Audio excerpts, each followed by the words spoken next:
అందరికీ నమస్కారం.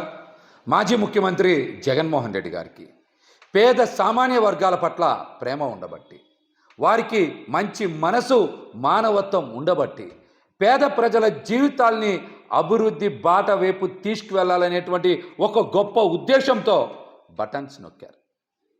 5 ఏళ్లలో సుమారు 135 సార్లు జగన్మోహన్ రెడ్డి గారు బటన్ నొక్కి నవరత్నాలను అమలు చేసి పేద సామాన్య వర్గాల జీవితాల్ని అభివృద్ధి వైపు దిశగా పయనించేలాగా వారు ఎంతో శ్రమించారు.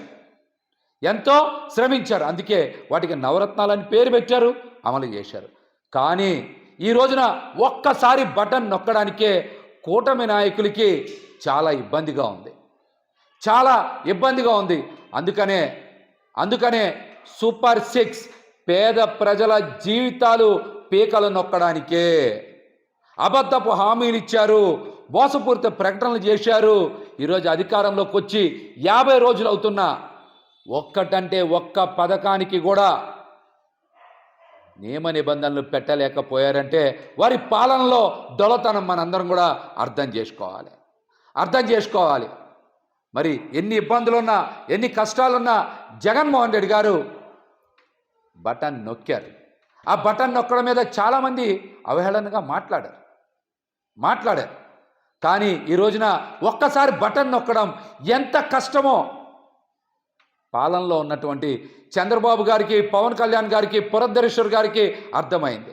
అట్లాంటిది 135 సార్లు జగన్మోహన్ రెడ్డి గారు బటన్ నొక్కి పేద ప్రజల జీవితాల్లోకి, పేద ప్రజల ఖాతాల్లోకి డబ్బులు మళ్లించారంటే వారి సమర్థవంతమైనటువంటి పాలన గురించి ఈ రోజున రాష్ట్రం మొత్తం చర్చ జరగాలి. జగన్మోహన్ రెడ్డి గారు పాదయాత్ర చేసి ప్రజల కష్టాలను తెలుసుకొని పథకాలు అమలుకి నవరత్నాలని పేరు పెట్టి అద్భుతంగా అమలు చేశారు. వారు పాదయాత్ర చేసింది ప్రజల కష్టాలను తెలుసుకొని పథకాలు అమలు చేయడానికి. కానీ లోకేష్ గారు పాదయాత్ర చేసింది పగ ప్రతీకారం తీర్చుకొని రెడ్ బుక్ రచించడానికి అన్న విషయం ఈరోజు అందరికీ కూడా అర్థమవుతుంది. ఆచరణకు అమలుకు అవకాశం లేనటువంటి పథకాల్ని సూపర్ 6గా పేరు పెట్టి ఈరోజు ప్రజల్ని మోసం చేశారు. ప్రజల చెవిలో ఫ్లవర్ కాదు క్యాలీఫ్లవర్ పెట్టి అడ్డంగా మోసం చేసినటువంటి వ్యక్తులు చంద్రబాబు గారు, పవన్ కళ్యాణ్ గారు, పురంధరేశ్వర్ గారు అని కూడా ఈ సందర్భంగా తెలియజేస్తాను. అసెంబ్లీలో కూటమి నాయకులు ప్రవచనాలు మాని పథకాల కోసం చర్చ చేస్తే బాగుండేది. చంద్రబాబు గారు నిన్న మాట్లాడుతున్నారు, సూపర్ 6 చేస్తే భయం వేస్తుంది అని.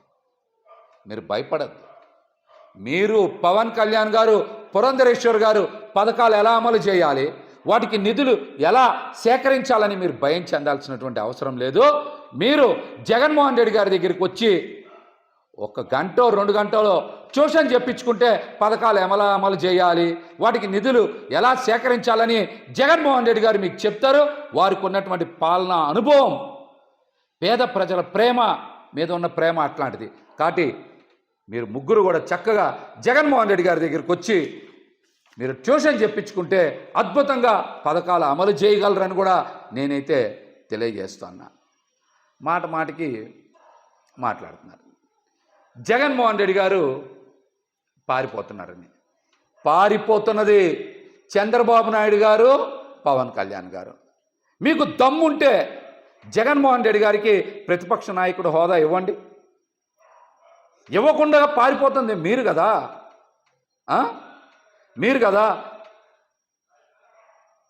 మీరు అసెంబ్లీలో ఈ 5 రోజులు విడుదల చేసినటువంటి అన్ని శ్వేతపత్రాల మీద జగన్మోహన్ రెడ్డి గారు నిన్న అద్భుతంగా గణాంకాలతో సహా చాలా చక్కగా ఫ్యాక్ట్ పేపర్ విడుదల చేశారు. అది ఏదన్నా తీసుకోండి, మీరు ఇసుక తీసుకోండి, మద్యం తీసుకోండి, గనులు తీసుకోండి, శాంతి భద్రతలు తీసుకోండి, పోలవరం తీసుకోండి, అప్పులు తీసుకోండి, అభివృద్ధి తీసుకోండి, ఇలా ఏ అంశం మీదైనా సరే జగన్మోహన్ రెడ్డి గారు సుదీర్ఘ వివరణ ఇచ్చారు గణాంకాలతో సహా. దమ్ముంటే కూటమి నాయకులు ఎవరైనా సరే మీరు విడుదల చేసినవి తప్పుడు పత్రాలు, శ్వేతపత్రాలు కాదు, ఫ్యాక్ట్ పేపర్స్ అన్ని నిన్న జగన్మోహన్ రెడ్డి గారు విడుదల చేశారు. దమ్ముంటే వాటి మీద ఎవరైనా సరే చర్చకు రావచ్చని కూడా తెలియజేస్తూ ఉన్నాం. కేంద్రంలో ఏమో ఎన్డీఏ కూటమి బడ్జెట్ ప్రవేశపెట్టింది, నిర్మలా సీతారామన్ గారు ప్రవేశపెట్టారు. మరి ఆంధ్రప్రదేశ్లో అసెంబ్లీలో మీరు ఎందుకు బడ్జెట్ ప్రవేశపెట్టలేకపోయారు?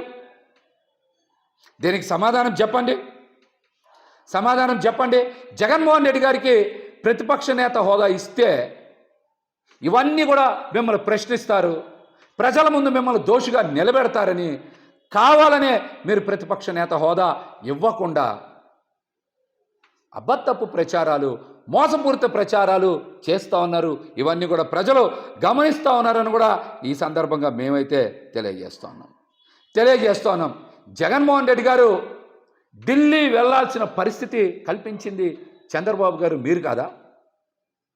ఈ రాష్ట్రంలో రెడ్ బుక్ రాజ్యాంగాన్ని అమలు చేస్తూ దాడులు, దౌర్జన్యాలు, మానభంగాలు ఇష్టానుసారం చేస్తూ ఉంటే ప్రజలకు శాంతి భద్రతలు కోరుకుంటా ఉన్నారు. వైసీపీ నాయకుల మీద, కార్యకర్తల మీద ఇష్టానుసారం దాడులు, దౌర్జన్యాలు, మర్డర్లు చేస్తూ ఉంటే అసెంబ్లీలో మీరు చెప్పే ప్రవచనాలు వినాలా?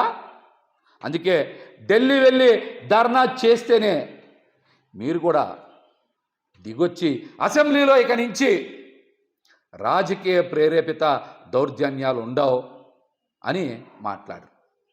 ఇది కూడా నటన. వాస్తవం అనేది నిన్నటికే అర్థమైంది. నిన్న కూడా ఎక్కడ దాడులు, దౌర్జన్యాలు ఆగల.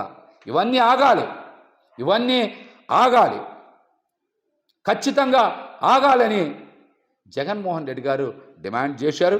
మీరు ఆ తీరుగా పాలన చెయ్యాలి, లేకపోతే ప్రజా తిరుగుబాటు మీ మీద తప్పదని కూడా ఈ సందర్భంగా తెలియజేస్తున్నాం. ఒక్కటంటే ఒక్క పథకానికి కూడా మీరు విధి విధానాలు రూపొందించలేరా? యనమల రామకృష్ణుడు గారు, పయ్యావులు కేశవ్ గారు లాంటి సీనియర్ నాయకులు ఉన్నారు కదా, వారు ఒక్క పథకానికి కూడా నియమ నిబంధనలు సూచించలేరా? పనికిరారా వాళ్ళు? చెప్పండి, పనికిరారా? నిన్న జగన్మోహన్ రెడ్డి గారు చెప్పారు కదా, ఏంటంటే డేటా అందరితో చర్చిద్దామంట. అందరితో చర్చిస్తామని సూపర్ 6 అప్పుడు చెప్పకపోయారా?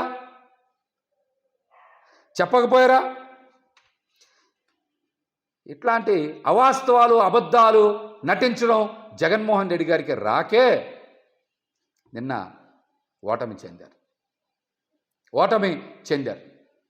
అధికారం కోసం మీరు ఎంత స్థాయికైనా దిగజారిపోతారని మరొకసారి రాష్ట్ర ప్రజలకి అర్థమైంది. జగన్మోహన్ రెడ్డి గారి మీద ఇష్టానుసారం మాట్లాడుతూ ఉన్నారు. మాట్లాడే ముందు ఒక్కసారి చంద్రబాబు నాయుడు గారు కూడా అనుభవం ఉన్నటువంటి వ్యక్తి, అవగాహన ఉన్నటువంటి వ్యక్తి, వారికి కూడా అన్ని విషయాల మీద కొంత అవగాహన ఉంటుందని నేనైతే అనుకుంటా ఉన్నాను.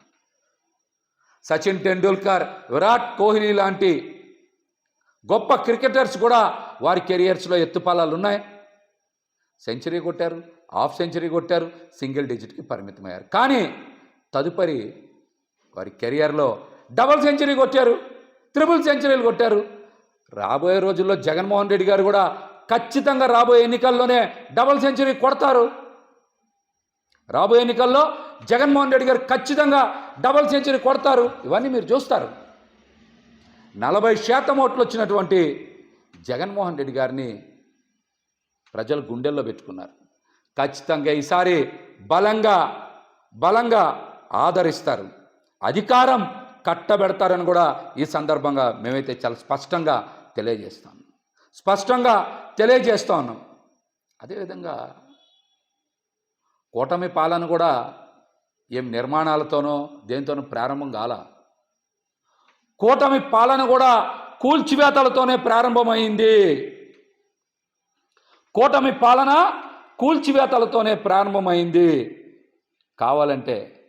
కావాలంటే ప్రజలందరూ ఒకసారి ఆలోచన చేయాలి. మీరు సచివాలయాలు కూల్చలేదా? శిలాఫలకాలు కూల్చలేదా? పార్టీ కార్యాలయాలు కూల్చలేదా?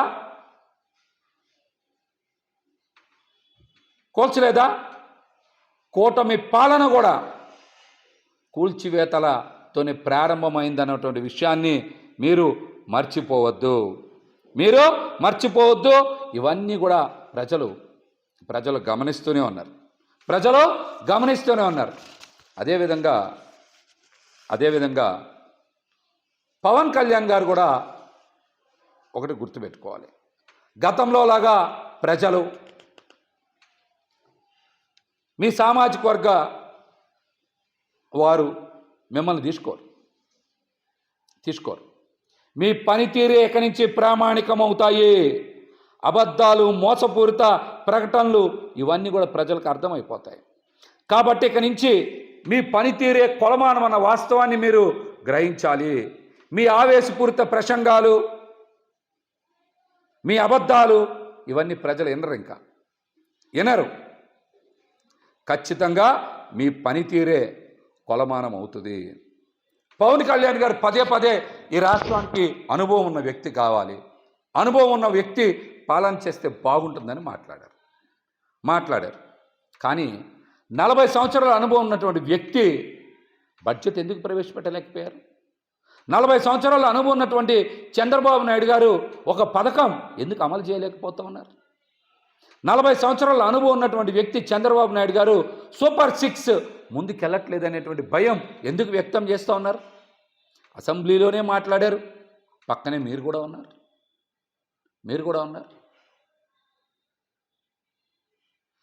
దీని మీద కూడా మీరు రాష్ట్ర ప్రజలకి సమాధానం చెప్పుకోవాల్సినటువంటి బాధ్యత ఉంది. గతంలో మీరు చెప్పారు, ఎన్నో అవాస్తవాలు మాట్లాడారు. మహిళల మీద దాడులు జరుగుతున్నాయి, దౌర్జన్యాలు జరుగుతూ ఉన్నాయి, ఇవన్నీ మా పాలన వస్తే ఆగిపోతాయి అని చెప్పారు. ఈ 50 రోజుల పాలనలో ఎంతమంది మహిళల మీద అఘాయిత్యాలు చేశారు, హత్యలు చేశారు, దాడులు చేశారు. ఒక్క మహిళ మీద జరిగిన దాడి మీదైనా మీరు కనీసం స్పందించారా? మేము అధికారంలోకి రావంగానే సుగాలి ప్రీతి కేసు టేకప్ చేస్తాం, మొట్టమొదటి కేసు అదే అని మరి మాట్లాడారు కదా. ఈ రోజున కర్నూలులో జరిగిన ఆ సంఘటన మీద మీరు ఎందుకు మాట్లాడట్లా? విశాఖపట్నం, నెల్లూరు, వైజాగ్లో మహిళల మీద అరాచకాలు జరుగుతూ ఉంటే పవన్ కళ్యాణ్ గారు జనసేన పార్టీ నుంచి ఒక్కరు కూడా పరామర్శించలేదే. అధికారంలోకి రాకముందు ఒకలాగా, అధికారంలోకి వచ్చాక ఒకలాగా ఉన్న విషయం మీ ప్రవర్తన ప్రజలకు అర్థమైపోయింది.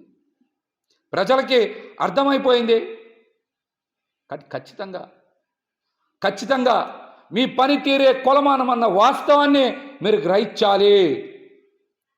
మీరు గతంలో మాట్లాడిన ప్రతి మాటకి బాధ్యత వహించాలి.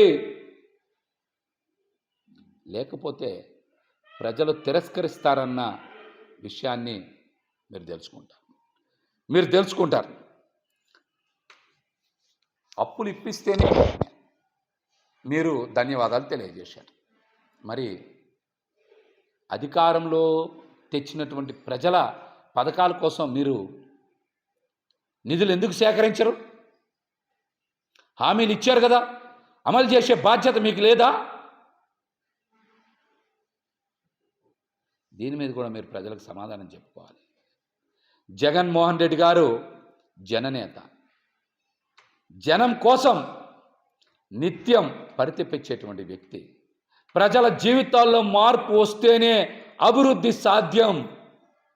అభివృద్ధి అందరికీ ఉండాలి, కొందరికి మాత్రమే కాదన్న వాస్తవాన్ని ఆయన గ్రహించబట్టే పేద సామాన్య వర్గాల జీవితాల్లో అభివృద్ధి సాధిస్తేనే రాష్ట్రం అభివృద్ధి చెందుతుందని ఆయన పరితపించారు.